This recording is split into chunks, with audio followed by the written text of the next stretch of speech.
The issue with the Nigerian army right now in Abia State, what's going on right now, we're reading it in the papers, we've seen the videos, there's been exaggerated claims on both sides.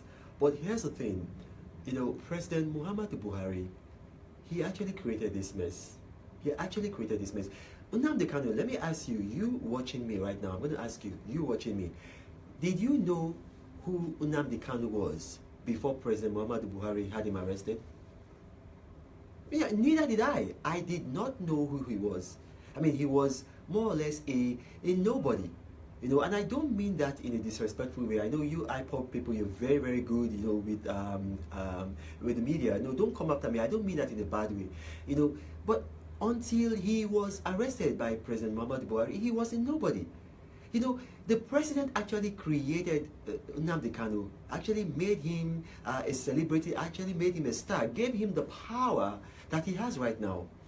And you see, if the president had just ignored him, and let him come in and let him go out and let him do, listen, there's something that Margaret Thatcher, she said, the Iron Lady, the former Prime Minister of the United Kingdom, there's something she said, I don't care how much my ministers talk, as long as they do what I say. You don't focus on what people say, you focus on what they do. I mean, right now you have empowered the young man to do a lot more damage to you than he would have been if you had not arrested him. What was he doing? Radio Biafra? How many people are listening to Radio Biafra? Right now you've made the boy into this big celebrity. I mean, I was watching a video and I was reading it up. I think was it in Punch or where was it? I was watching somewhere, and then a Turkish diplomat had actually gone to Nnamdi Kanu's house to go and pay a courtesy visit to him, and then they took a picture of them and they were discussing. I mean, that's how big you have made him by doing what you did to him. I'll give you a very good example.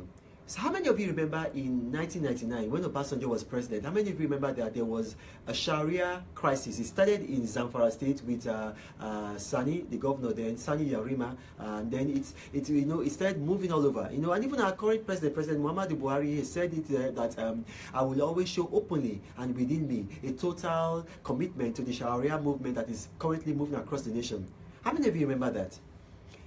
Imagine what would have happened if Obasanjo had impeached Governor Sani Yarima, or if he had him arrested, or if he had gone to Kaduna State and then just arrested a bunch of people and said, okay, what you're doing is affecting the national security interest of the country or is unconstitutional.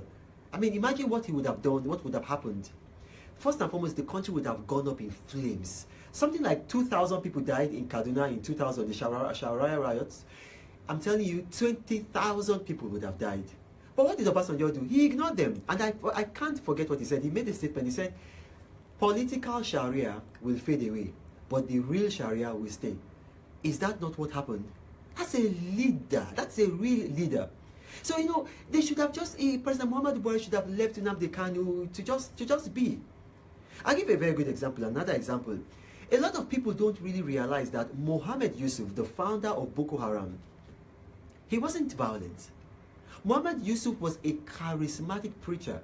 He was somebody that you could admire because he was very charismatic. He hated injustice. He hated what was happening in where the people were not actually doing zakat to the poor members of society. I mean, he was a charismatic, and he understood and he knew the Quran. I've read the Quran. The Quran, when you read the Quran is I know some of you, you are Christians. I'm a Christian pastor, and you say I shouldn't say this, but I've read the Quran, and really, when you read the book, it's a very beautiful book. It's poetic, and then it has. I'll give a very good example. The Quran mentions Mary, the mother of Jesus, Isa. The Quran mentions her 85 times. There's a whole chapter in the Quran about Mary. So this man was a charismatic preacher. And then they had him killed. First, they had him arrested, and then they had him killed. And what happened? Boko Haram just exploded, became radicalized, and then it's a problem to Nigeria today. Yesterday, Wole Soyinka gave an interview. It was in all the papers, I'm sure you saw it. He said, Nigerians are less secure today than they were under Jonathan. It's because of Boko Haram. Now, President Muhammadu Buhari should understand this. History does not repeat itself. Actually, men repeat history. President Muhammadu Buhari is repeating the history that that happened under President Umaru Musa Yar'Adua's era. And you know, it's quite a coincidence. They were both from Katsina State. This man, Nnamdi Kanu, look, what you have done, you have created a big problem for yourself by arresting the man, by making him so famous. Okay, now, I think what the president should do, should try to contain that. But by sending soldiers to Abia, I think he's from Abia, right? That's where the soldiers are, right? Yeah. By sending soldiers to Abia to surround his house, and then, you know, we don't know, I mean, the truth about it all. The IPOB says one thing, the Nigerian army says one thing. Look, you should have avoided all that controversy. Do you know, if you want this boy's agitation to die a natural death, what you should do is ignore him.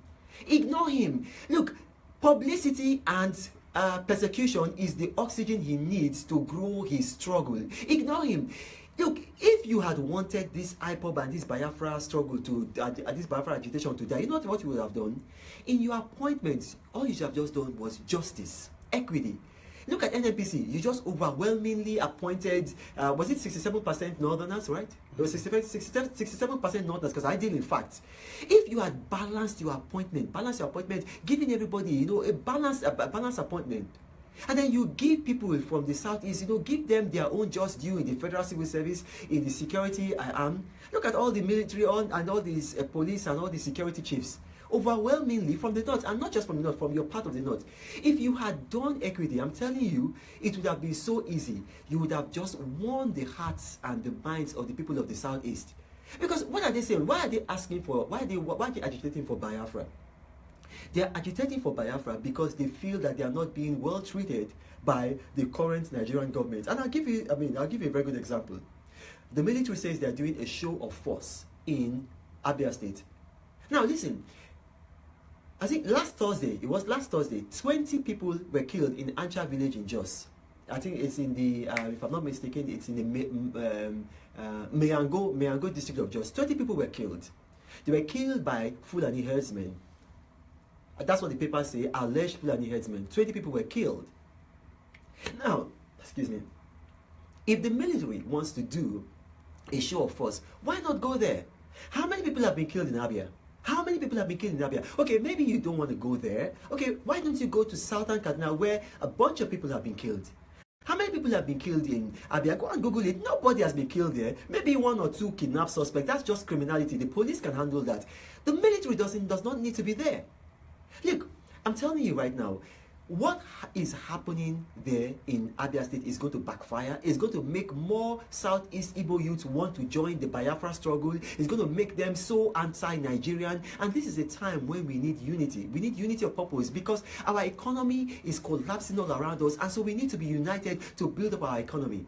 You know, people around the DSS, if you are watching it, look, don't think I'm an enemy. I'm a patriot. I love my country. That's why I'm saying all these things.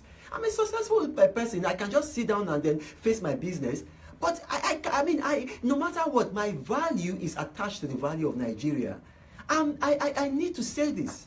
And I'm encouraging you, and not just the DSS, northern elders that might be watching this, northern elders, talk to this man.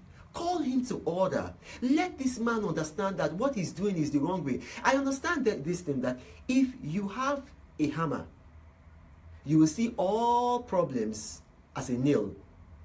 And so his hammer is the military. And he sees all problems at, oh, military force, military force, military force.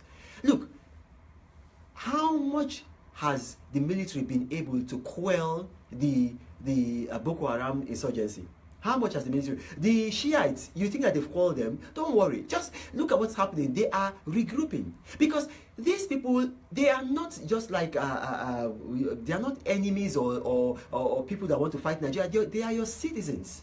And you need to be careful how you deal with them. Otherwise, you're going to create a problem that is going to affect you. I mean, right now, President Muhammadu Buhari is, you know, is 70-something, right, years old. You know, people in my age bracket, we are no longer youths. What's going to happen if we don't solve this Boko Haram crisis? Look at what happened in other countries whereby they've had 30-year agitation crisis. What's going to happen if we had just left these people alone? If we had just been able to be equitable, you know, to treat the so-called Southeast that's now agitating for Biafra, to treat them with equity and justice, what is happening right now would not have happened without firing a single bullet. So that's what I'm saying. I'm saying this as a patriot, and I urge everybody who has influence with President Muhammadu Buhari to discuss these issues with him. God bless you. God bless Nigeria.